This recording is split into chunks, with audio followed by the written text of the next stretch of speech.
guys, it's Anthony. Welcome back to the channel. And in this video, I want to give you a quick sales tip on a piece of advice that I give all of my new hires. And I highly suggest that you use this not only in your business career, in your sales career, but in life as well. I truly believe that too much energy is spent on worrying about and feeling guilt and shame and focusing on the things in life that we're not good at. Now, yes, it's good to pick something and become better at it, but I think as a foundation, your mind should always lean in towards whatever your strengths are. So there's talent and there's skill.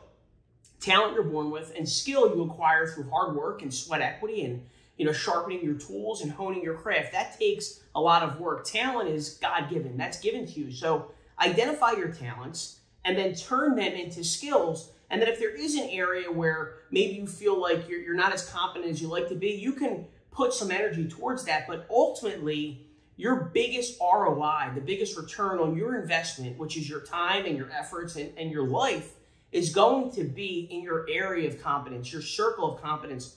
Warren Buffett always talks about how he always plays in his circle of competence. He doesn't get involved in techie stuff or different endeavors or ventures that he doesn't understand. He only focuses on the things that he does understand. And the analogy I use with a lot of my guys and girls is that LeBron James or Michael Jordan, they don't go home at the end of the day, or they didn't go home in the prime of their career, if Michael Jordan's the example, and beat themselves up over the fact they can't play tennis.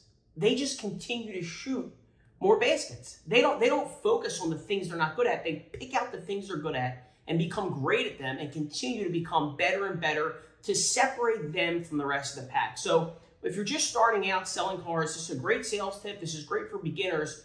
Find the things you're good at and become great at them. And then start to fill in the gaps along the way. But I think it's super important to focus on what you're good at, become great at that, because you'll need that encouragement and that momentum to kind of propel you forward. And this applies for managers as well, and leaders. Make sure you help your team exploit the qualities that they have that are positive, that are good, the things they're good at. Focus on those things.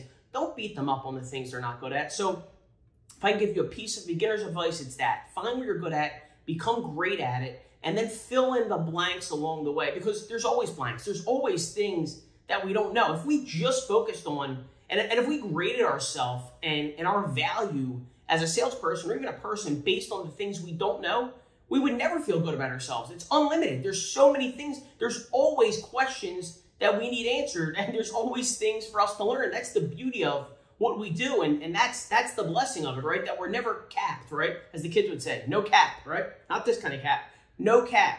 But in all seriousness, focus on what you're good at, become great at it, be yourself, be true to yourself, and find your niche, right? Find your niche in life. My niche, I know I'm not good at many things.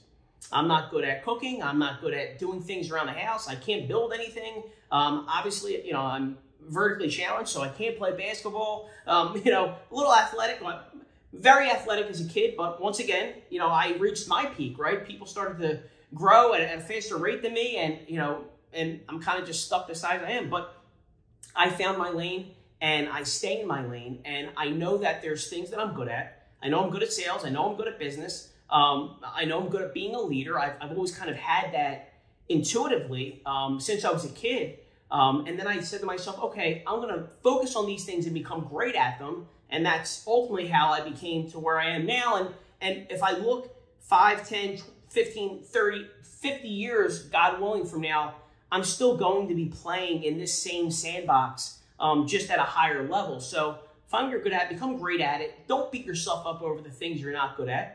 And ultimately, that's going to help you get to the next stage of your career. And hey, it's okay to pivot at times. If you feel like you're playing in an area that doesn't best serve you, I've done that. I've done that on tech projects. I've done projects, I've done projects very recently where I've invested years of my time, energy, effort, money, and I had a vision of what I wanted it to become. But ultimately, my Achilles heel may have been that it was a tech platform, and I'm not a programmer, right? I'm a salesman. That's what I do. So I couldn't really sit down and do the coding if push came to shove. If people quit on you, which they have, they've quit on me. When they stiff you, which they have, they stiff me. I'm sure they've done that to you in the past as well. I couldn't roll up my sleeves and start coding. That's not my area of competence. So ultimately, it's okay to pivot if you feel like, you know what, this isn't for me. Find what's for you. Find what you love doing, and that'll make it that much easier to stay disciplined, because motivation, we talk about this in other videos, and there's plenty of videos we're going to talk about motivation and discipline and how to kind of harness the two of those. But motivation is typically what kind of gets you to the dance, but discipline and consistency are going to keep you there. You're not always going to be motivated. It's hard to be motivated when you don't feel good, so you have to lean in on your discipline.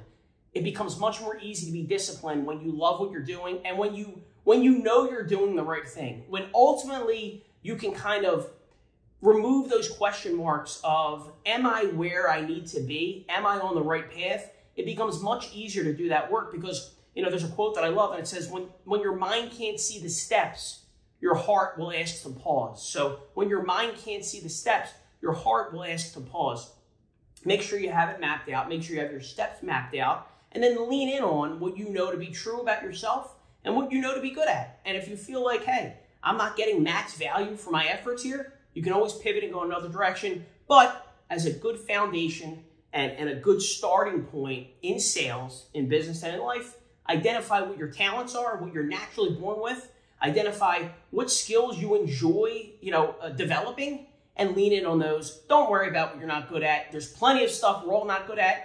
All we got to be is really good at a couple things, and we'll be set. Hey, my friend, thank you for watching. And if you want to see videos just like this one, please like and subscribe to our channel. We really appreciate the love and support. And don't forget, leave some comments down below. I'm looking forward to all of your interaction and feedback, and I can't wait to bring you more videos just like this one. Thanks again. I'll talk to you soon.